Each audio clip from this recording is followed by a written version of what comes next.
Good evening, ladies and gentlemen. Wow, there's so many of you here. Thank you all for having me, and to the organizers of this event, thank you so much for inviting me. This has been quite the event, hasn't it? I think we have all learned a lot. I have learned a lot just sitting down there listening to all the other speakers before me. And so I am reflecting tonight on the Jamaican woman, resilient and thriving. And I'm going to have a couple challenging things in this talk because I do want us to think a bit more about this topic and this concept of resilience and what it means to thrive. We've discussed it a lot. I think it's a very trendy term, but what does it really mean for us as women? And we've heard over tonight, the women thriving in leadership. I think the statistics have demonstrated how much women are, represented in managerial positions. But we've also heard some of the nuances about what that looks like, in Jamaica, and even the financial and the wage struggles that exist for us here as women. But we also recognize that women continue to be the pillars of Jamaican society. The pillar of Jamaican society, economy, and leadership, and that we come from a legacy of strong matriarchs. And I think we heard that a little earlier again with the reference to Nanny of the Maroons, and even someone alluding to Miss Lou. We can think about women over the course of history in Jamaica, each one of us, people in our lives who have inspired us and who have influenced us to be even just here tonight. And so we recognize that women have been thriving in leadership all through the years, whether they've been acknowledged publicly or if we can just even acknowledge them privately.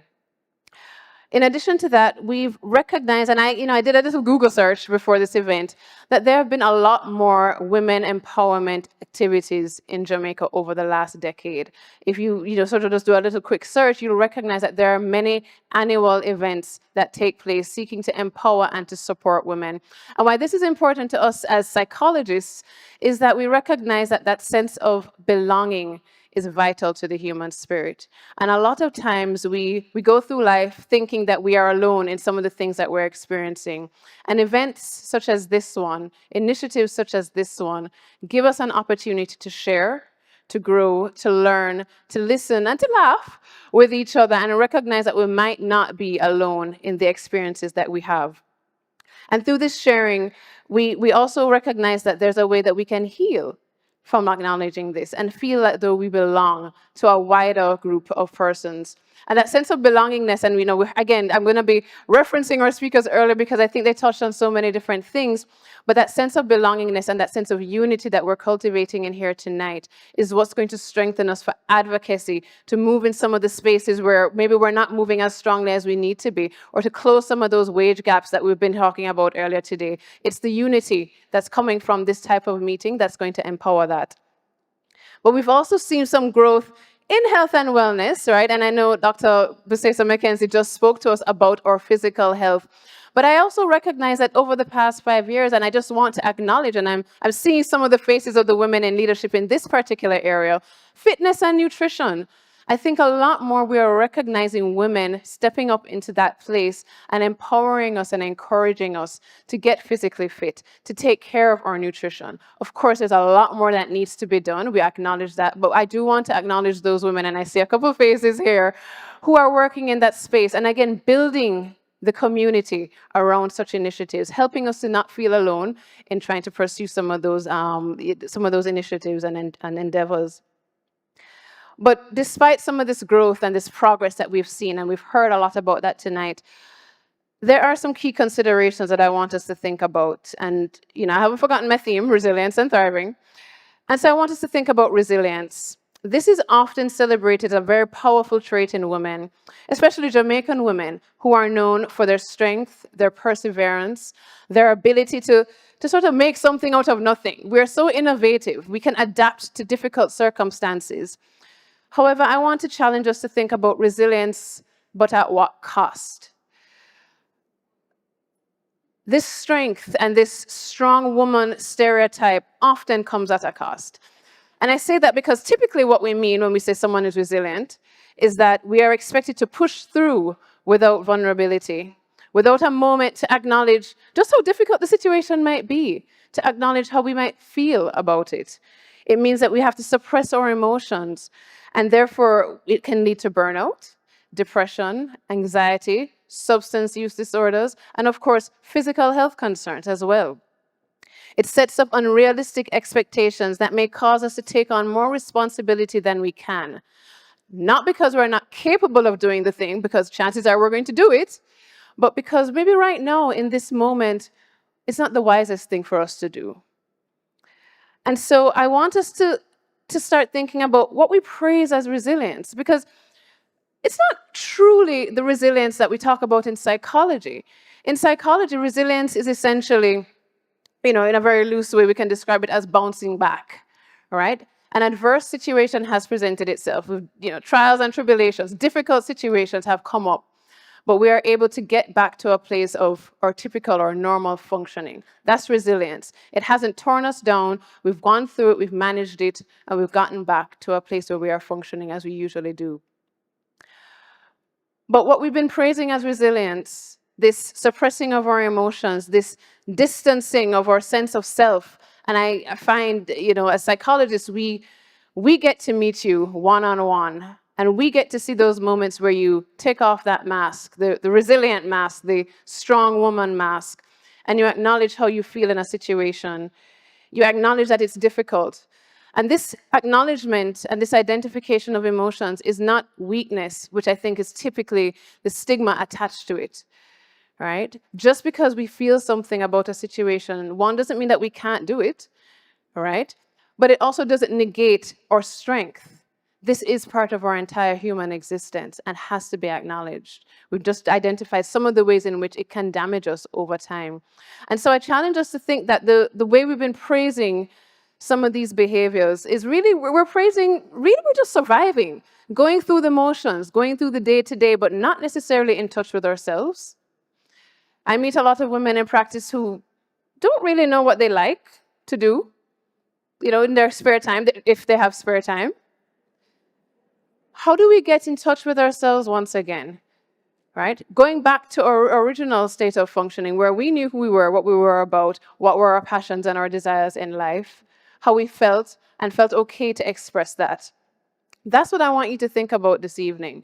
What is the cost of what we've been praising as resilience?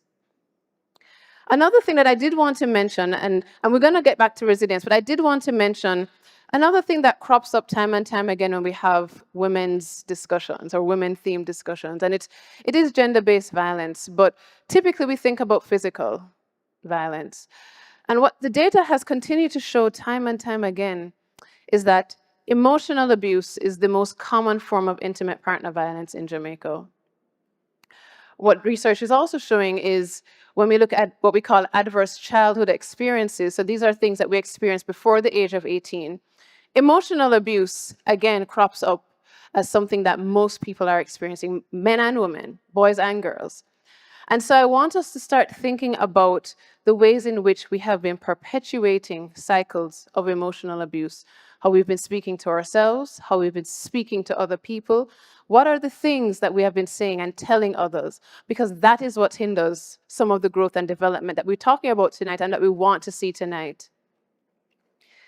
And then lastly, just in terms of some of the challenges or the concerns, again, the mental health stigma and some of the unspoken women-specific challenges, right? We've made some progress where, stigma has been, I think, mental health stigma has been worked on a lot, and I think we are seeing a lot more persons acknowledging it and being a lot more aware.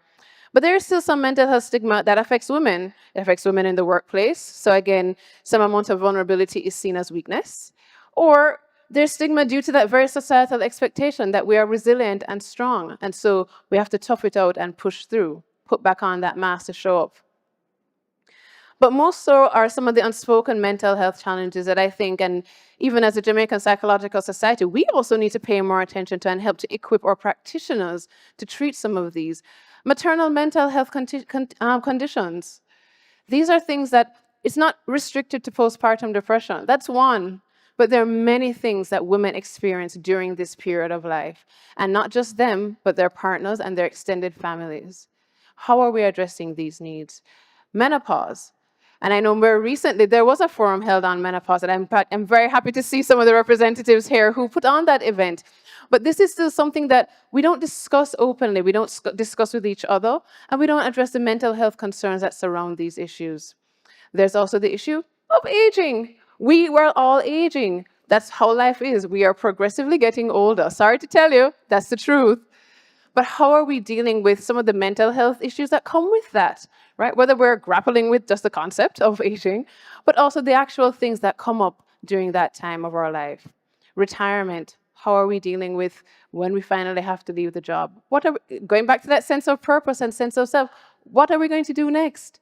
These are things that we still need to think about and need to start having more conversations about. So those are some of the concerns that I want you to think about tonight. And if that is something that your agency or your industry or your organization or community is interested in speaking more about, please, let's have conversation afterwards, because we have to begin addressing these issues. And so we want to look to the future. So I'm going back to resilience, and I'm going to get to thriving.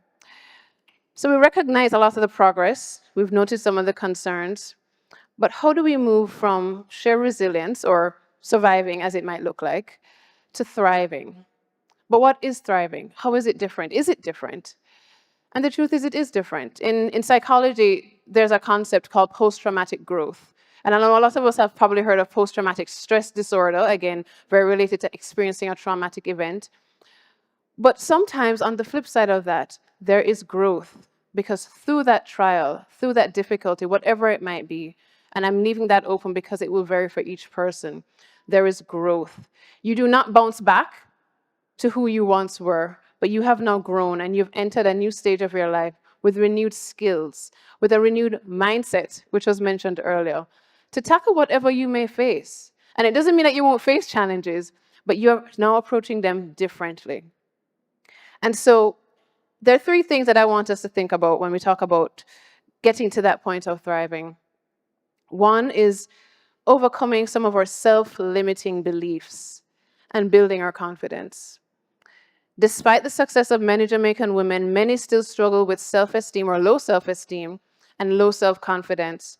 And whether that's from systemic challenges that you face that have made you feel disempowered, or maybe it's that internalized voice from childhood. And I just mentioned that emotional abuse and the ACEs. Maybe some of that internalized talk that you heard when you were young, that you continue to repeat to yourself, even in the face of others telling you the opposite, telling you that you are worthy, telling you that you can do something. If that is your situation, it is important to take a moment and to start analyzing, how am I speaking to myself? How am I speaking to myself about myself? What are the things that I'm telling myself? And start to identify the self-limiting beliefs that you have and begin to challenge them.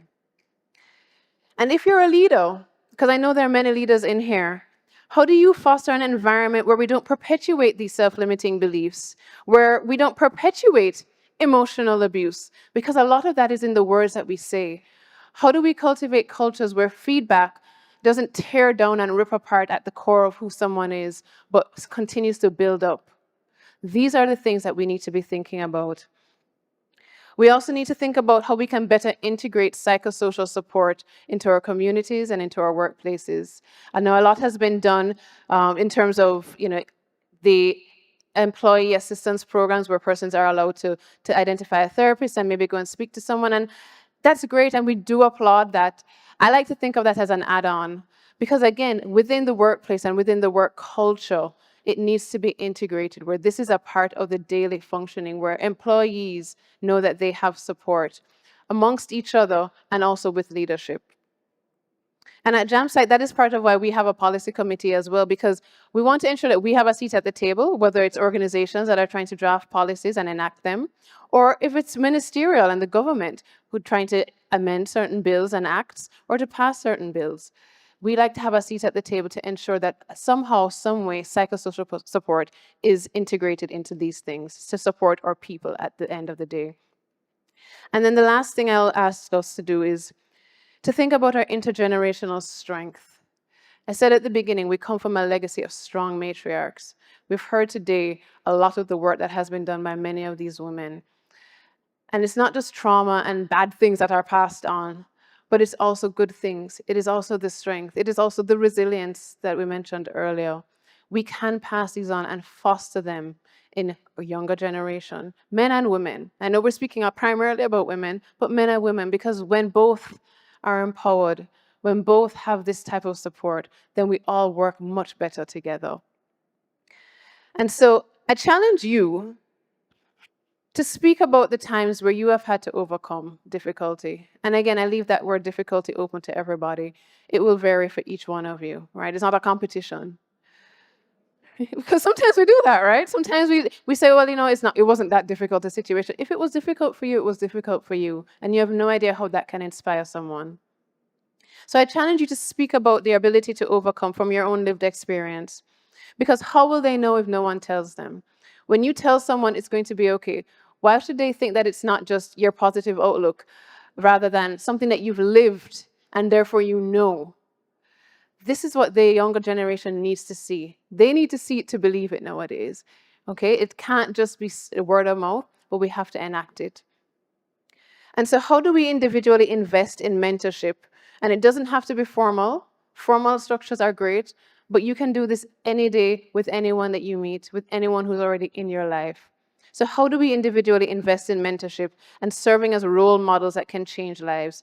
You can inspire not just surviving, as I mentioned earlier, not just functioning the day-to-day, but thriving for younger women. And as a psychologist and as psychologists at the Jamaican Psychological Society, we know without a doubt that humans are powerful and can grow, heal, and thrive against some insurmountable odds. There are things that some of us cannot imagine that others have gone through and yet come out on the other side. So I challenge you not to believe just in that power, but to begin embodying it, taking it outside the doors of this building, taking it off of the inevitable social media, posts that will happen after this event, but to really take it into your daily life. Let it transform the way you see yourself, how you talk to yourself, right? And I point to my head because sometimes we just talk to ourselves inside, Sometimes we do it out loud. But either way, we do talk to ourselves. So start to notice that and let it transform how you see yourself and begin to unlock some of that untapped potential that was referenced earlier. But also let it shape how you see others, right? We are not each other's competition, okay?